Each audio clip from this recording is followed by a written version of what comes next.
14 December 2025 কাতার থেকে দেশে ফেরেন মোবারক। 2500-এর বাসায় ওঠেন মোবারক। সেদিনই 2500 বাজারের মা হার্ডওয়্যার থেকে দা কেনেন মোবারক ও রাব্বি। প্রেমিক আলিমকে খুনিদের হাতে ছেড়ে দেন প্রেমিকা মরিয়ম। চন্দনা নদীর অন্য পাড়ে পার নারায়ণপুরে কাতার প্রবাসী মোবারক মণ্ডলের বাড়ি। 2 সন্তান নিয়ে বাড়িতে থাকেন মোবারকের স্ত্রী মরিয়ম। ওই মহিলার হচ্ছে মনে করেন 3টা বাচ্চা, প্রথম বাচ্চা বিয়ে দিছে, ওনার হচ্ছে নাতিপুতি এত বড়, আর দ্বিতীয় মেয়ে হচ্ছে ক্লাস 10-এ পড়ে, আর ছোট ছেলে হচ্ছে ক্লাস 8-এ পড়ে। আর আমার ভাই তো মাত্র 17 বছর, ওর বয়স বাড়ায় আমরা বাইরে পাঠাইছি। আর ওই মহিলার সাথে কিন্তু ওর যায় না, ওর বয়স হচ্ছে আমার মায়ের বয়সী ওই মহিলার। পরিবার আলিমকে নিয়ে সবচেয়ে অস্বাভাবিক খবরটি পায় ঘটনার মাসখানেক আগে। ওনার হাজবেন্ড তো বাইরে থাকে, বাজার টাজার ওর দিয়ে করাইতো, ওর বলতো ওর টাকা দিয়ে ও সব কিছু করে দিত। দিয়ে যাওয়ার পরে অনেকেই ওই এলাকার লোক অনেক মানুষ দেখছে, দেখার পরে মনে করেন যে তাকে আসে যে ওই ছেলেটা যদি আবার আসে তাইলে হচ্ছে ওকে এরকম ধরবো, এরকম তাকে তারপরে ও আসরের পরে বলে বাজার করে নিয়ে গেছে। নিয়ে যাওয়ার পর সন্ধ্যা হয়ে গেছে, ওই পিছন থেকে এসে বলে গেট লক করে দিয়েছে।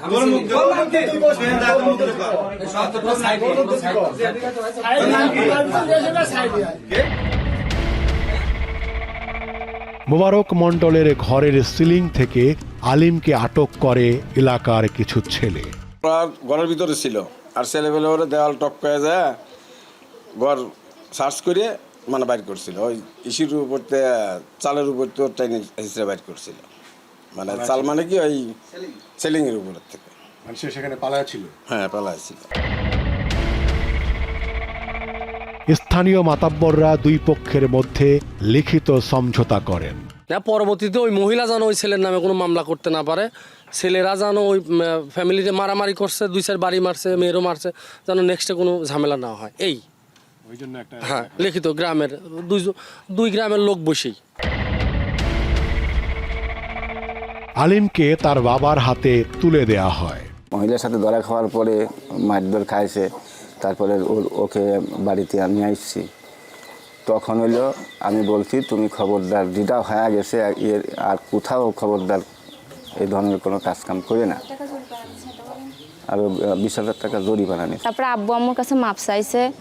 ইভেন মুবারককে ফোন করে আমার ভাই বলছে যে ভাই আমি ছোট মানুষ, আমার ভুল হয়ে গেছে, আপনি আপনাদের 2জনের মতো সংসার করেন, আমি এর মধ্যে আর যাব না। বড় বোন এবং রাব্বির মা রেহেনাকে ডেকে এনে মরিয়মকে তার হাতে তুলে দিয়ে এলাকা ছাড়া করা হয়। আমার মা নাই, যে আমার ভাইরাও ওই সমস্ত কাজে কোনো সম্মতি দেবে না। তখন আমি বড় বোন আমাকে খবর দিয়েছে। কে খবর দিছে? দেশে ওর ছোট ননদ মোবারকের বোন। ফোন দিয়ে কি বলছে? বলছে যে এরকমই আছে। তা সামনে গেছি, যাওয়ার পরে মক্কেলরা আমার হাতে দিয়ে দিয়েছে। এলাকার মানুষ, ওই চেয়ারম্যান মেম্বার, এরাও বলে মুবারকের বলছে ওর বোধ তো মাইরে শুনলাম চুল কেটে দিছিল, দিয়ে ওর বাসা থেকে বের করে দিছিল। পরে ওর কাছেও 10 লাখ টাকা চাইছে মুবারকের কাছে, বলছে যে 10 লাখ টাকা যদি না দিস তোর এই বউর সাথে তো সংসার করতে দিব না। এরকম ওকে বলার পরে ও পরে হচ্ছে এই মহিলার ওই গ্রামে যেতেই পারে নাই। রেহেনা আরও জানান, ঘটনাস্থলেই আলিমের সাথে কোনো ধরনের সম্পর্ক থাকার কথা অস্বীকার করেন মরিয়ম। আমার কাছে বললো যে এ সমস্ত কোনো কিছু করে নাই, মানে যে ওনার ওই লোক সব লোকজন ওই লোকে ষড়যন্ত্র করে এইরকম ওই লোকে আমার ঘরের ভিতরে এরকম লোক দিয়ে এরকম একটা কাজ করছে। মহিলা বলছে যে ও আমার কাছে জোর করে ঢুকছে, মহিলা আম্মা ওই সময় বলছিল। পার নারায়ণপুরের স্থানীয়দের কাছেও মরিয়মের জীবনের এই দিকটি অভাবনীয়। এরকম ঘটনা আগে কখনোই ঘটে নাই। তবে আমি ওর খুব ভালো জানতাম, এই বোরকা টোরকা বসে বেড়াইতো, আমি খুব ভালোই জানতাম। আমার ছোটো ভাই কয়ে ডাকতো, আমি ওর খুব ইজ্জত করতাম।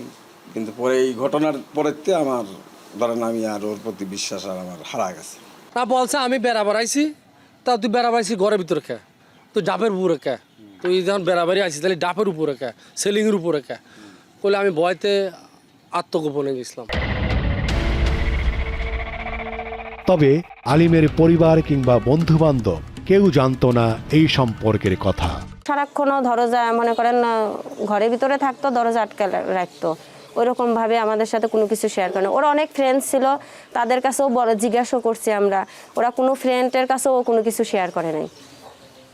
শেয়ার করবে কিভাবে? কারণ মার বয়সের মহিলার সঙ্গে যে সম্পর্কে যাই রিলেশন করে, সে কি প্রকাশ করবে? একটা যদি ইয়াং মেয়ের সাথে করতো, আজকেও কিন্তু পৃথিবীতে বেঁচে থাকতো। পাংশার ঘটনার পর ২৫০০-এর এই বাড়িতে ঘর ভাড়া নেন মরিয়ম। ঘরটি ঠিক করে দেন রাব্বি। মরিয়ম স্বজনদের জানান গার্মেন্টসে কাজ করবেন তিনি। আমার খালা থাকবে, খালু বিদেশ থাকে, বিদেশ থেকে মাঝে মাঝে আসবে, থাকবে, এলাকায় থাকবে না, ঢাকা থেকে ছেলে মেয়ে পড়াশোনা করাবে। বাদ দেবে না, কি রাগারাগি করতেছে, এই করতেছে, তার তো একটা কর্ম করে খাতে হবে, তার তো পেটের ভাতের দরকার আছে, সে একটা কর্ম করে খাওয়ার জন্য গেছিল। 14 ডিসেম্বর 2025 কাতার থেকে দেশে ফেরেন মোবারক। মূলত যে মোবারক যে বিদেশ থেকে আসছে, এটা উদ্দেশ্যটাই ছিল আলিমকে এই পাংশা থেকে, রাজবাড়ি থেকে তার মরিয়মের মাধ্যমে নিয়ে আসবে এবং তারা এই ওকে হত্যা করবে। মোবারক যে আসছে কেউ জানতো না, তার মানে কাউকেই জানায় নাই। ২৫০০-এর বাসায় ওঠেন মোবারক। সেদিনই ২৫০০ বাজারের মা হার্ডওয়্যার থেকে দা কেনেন মোবারক ও রাব্বি। আসলে বলতে কি, আমি তো ওনাদের চিনি না। দুইজন লোক আসছে, এসে বলতেছে একটা ছোট দাও নিবে আর কি, মানে ডাব ডুব কাটার জন্য আর কি। তো আমি বলছি আছে, দিছি। তো একবার দামাদামি আমার কাছে বনে নাই, তারপর আবার চলে গেছে, গিয়ে আবার আসছে, আইসা তারপরে আবার ৩৩০ টাকা না ২০ টাকা দিয়ে ছোট একটা দাও নিছে, এতটুকুই, আর কিছু না। দুইজন আসছে, একজন একটু আমাদের মতো বয়স, আরেকটা আরেকটু বেশি। মানে আপনার এই যে এরকমের একটা দা নিছে, এই যে এরকমেরই আরেকটু পাতলা, ওই ডাব ডুব কাটে যে ওই রকম। নারায়ণগঞ্জের মদনপুরে আসেন আব্রাহান খান ওরফে আলিম খান। সেখানে দেখা হয় মরিয়মের সাথে। মরিয়মই আসলে ফোন দিয়ে রাজবাড়ি থেকে ২৫০০ দিকে নিয়ে এসেছে। পিবিআই জানাচ্ছে কাশপুর টার্মিনাল মাঠ ঘিরে পরিকল্পনা ছিল মোবারকের। মরিয়ম আর ডিজিস্ট ওরা আলাদা থাকে এবং কৌশলে এই মাঠের কর্নারে বা যে কোনো এক জায়গায় নিয়ে যাওয়ার কথা পরিকল্পনা ছিল।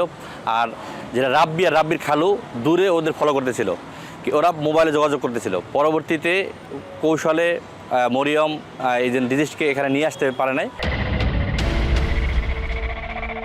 টার্মিনাল মাঠে মিশন ভেস্তে যাওয়ার পর ব্যাটারি চালিত রিকশায় শ্রীনিবাসদি গ্রামের এই নির্জন এলাকায় আসেন আলিম ও মরিয়ম। আরেকটি ব্যাটারি চালিত অটোরিকশায় তাদের পিছু নেন মোবারক ও রাব্বি। নতুন রাস্তার মোড়ে হাত ধরে হাঁটার এক পর্যায়ে প্রেমিক আলিমকে খুনিদের হাতে ছেড়ে দেন প্রেমিকা মরিয়ম। রাব্বি দৌড় দিয়ে পিছন থেকে এর আলিমের মুখ চেপে ধরে, আর মোবারক সামনে থেকে দা বের করে, ব্যাগে দা ছিল, দা বের করে এলোপাথারে কোপা শুরু করে। আর মরিয়মের তখন হাত ধরা ছিল আলিমকে ধাক্কা মেরে ফেলে দিয়ে, ওই হাত থেকে সরাই ফেলে দিয়ে বলতেছে, এ আমার জীবনটা শেষ করেছে, একে মেরে ফেল। পিবিআই বলছে নির্বিঘ্নে পালিয়ে যাওয়া নিশ্চিত করতে আলিমের মাথা তার দেহ থেকে আলাদা করে গুম করা হয়। মরিয়ম আর রাব্বি এখানে দাঁড়ানো ছিল, আর মোবারক নিজে নাইমা ওইখানে মস্তক আর কি দা জ্বালামত ওগুলা রাখে। মানে এই যে মাথা যে কাটার এই বুদ্ধি টাকা, এই কাঁথার মোবারক মণ্ডলের, সে ভাবছে যে মাথার মস্তক কাটলে তাহলে হয়তো কেউ চিনতে পারবে না, শনাক্ত করতে পারবে না, এটা তার ধারণা ছিল। এই কারণেই সে মাথা কাটছে এবং ওর ডিজিস্টের প্রতিটা পোশাক খুলে সবগুলো ফালাই রেখে দেয়। আমরা পুরো পোশাক পাইনি, শুধু ওর জ্যাকেট কিছু অংশ পাইছিলাম। এই খালের ভিতরে খালি পাওয়া গেছে। পরে ওই থানার আয়ু তারা এটা উদ্ধার করছে। পিবিআই আরও বলছে অন্তরঙ্গ মুহূর্তের ভিডিও দেখিয়ে ব্ল্যাকমেইল করার কারণে এই হত্যাকাণ্ড। মরিয়ম যদি আলিমের সাথে, ব্যক্তির সাথে সম্পর্ক না রাখে, মরিয়মের যে ভিডিওগুলো ছিল আলিমের কাছে, সেই ভিডিওগুলো সে বিভিন্ন জায়গায় ছড়াই দিবে বা বিভিন্ন ধরনের লোকজন দেখাইবে এবং সেই ভয়স্বরূপ সে মোবারককেও সেই ভিডিওটা পাঠায় মরিয়মকে ভয় দেখানোর জন্য, যে না আমি এটা ছড়াই দিতে পারি। আপনার এই মোবারকের একটি মেয়ের বিবাহ হয়ে গিয়েছে এবং আরও 2টি সন্তান আছে। তো সব কিছু মিলে সব কিছু মিলে মোবারক আসলে বেশ কিছু অস্বস্তিতে ছিল, যে এই বিষয়গুলো জানা যায় হলে তার পারিবারিক যে মান সম্মান সব কিছুর বিষয় ছিল। আলিমের যদি ভিডিও থাকে, কি আব্রাহাম খানের যদি ভিডিও থাকে ব্ল্যাকমেল করার জন্য, যে ওই মহিলার বাজে ভিডিও আছে, ব্ল্যাকমেল করে করে টাকা নিচ্ছে বা এটা বলছে, এটা বলার কারণ থাকতেই পারে, কিন্তু ওনারা প্রমাণ দেখাইতে পারে। কিন্তু ফোন তো ওদের কাছে, প্রমাণ থাকলে ওদের কাছেই থাকবে, ফোন তো আর আমাদের কাছে রেখে যায় নাই যে আমরা এখন মিথ্যে বলবো। তবে আলিমের পরিবারের দাবি, মোবারক ও মরিয়মের প্রতারণার জালে আটকা পড়েছিলেন আলিম। আমার ছেলের কাছে এখানে ব্যবসা করার জন্য আমার কাছে টাকা চাইছিল স্যার। তা আমি টাকা দিয়েছিলাম, সেই টাকা আমার পরশু দিন একজন বলল যে আমার কাছে বলে গেছিল আলিম যে মোবারকের বউর কাছে আমি 2.5 লাখ টাকা পাবো, আমার টাকা মনে হয় মারি যাবে, এই টাকা মনে হয় দেবে না, কি করি? 80,000 টাকা বাসা থেকে নিয়ে গেছে যে আমি আছে বাসা নিব, আমি বেড টেড কিনবো, সব কিছু কিনে টিনে আমার বাসা অনেক টাকা লাগবে। 80,000 টাকার নগদ টাকা নিয়ে গেছে। সেই টাকা 2টা টাচ ফোন ছিল, সেইটা সব মোবারক নিয়ে বিদেশে চলে গেছিল। বউকে শাসন না করে হচ্ছে অন্যের ছেলেকে মারছে। তার মানে ওনারা দুজন বিজনেস করে। আর এলাকার অনেক পোলাপান এর আগেও অনেকবার এরকম অনেক ছেলেদের সঙ্গেও রিলেশনে জড়াইছে। এদিকে আলিমকে হত্যার কথা স্বীকার করলেও এ নিয়ে কোনো অনুতাপ নেই মোবারকের। তাদের কথা বলতে হয়েছে যে তারা এটা অন্যায় করে নাই, তাদের যে মূলত ভিউটা, তারা তাদের পরিবার বা সংসারকে বাঁচানোর জন্যই তারা এই কাজটা করছে। পিবিআই বলছে, মরিয়মকে গ্রেফতার করার পর শিগগিরই মামলার চার্জশিট দেওয়া হবে। এই পরিকল্পনার যে অংশ একজন আসামি যেহেতু আমাদের এখনও গ্রেফতার করা বাকি আছে, তো আমরা চেষ্টা করছি আমরা দ্রুত এই আসামিটাকে অ্যারেস্ট করে আমরা সমস্ত সাক্ষ্য প্রমাণাদি এবং সমস্ত ডকুমেন্টেশন সব কিছু দিয়ে আমরা এই মামলাটা যাতে বাদী পক্ষ থেকে ন্যায় বিচার পায়, আমরা একটা ভালো একটা পুলিশ প্রতিবেদন দেওয়ার আমরা আশাবাদ ব্যক্ত করছি।